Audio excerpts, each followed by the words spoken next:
This is the Lone Crater YouTube. We hope this video helps. You start by securing power and safety. You must disconnect the main source before touching anything.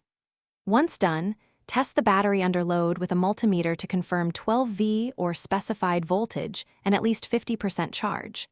While power is off, visually inspect the wiring harness and connectors for corrosion, frayed insulation, or loose pins.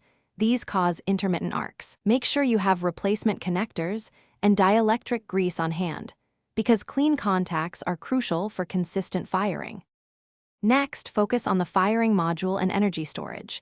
You must safely discharge the capacitor using a resistor rated for the stored energy before testing. Once discharged, measure capacitance and ESR.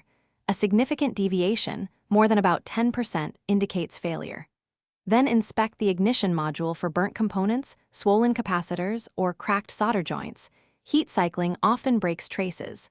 If you find faulty parts, replace the module or capacitor with equivalent specs, and use correct polarity and torque on terminals to restore reliability.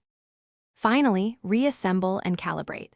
Reconnect all cables, tighten terminals to manufacture torque, and apply dielectric grease to prevent moisture-related faults. Then restore power and run the module's calibration or timing routine. Correct timing ensures the blaster discharges into the coil at peak energy. Perform controlled test shots away from bystanders. If it still refuses to fire, swap in a known good battery or power supply to isolate whether the issue is energy delivery versus the firing circuitry. This single test narrows down the root. Thanks for watching. Consider subscribing if we helped you.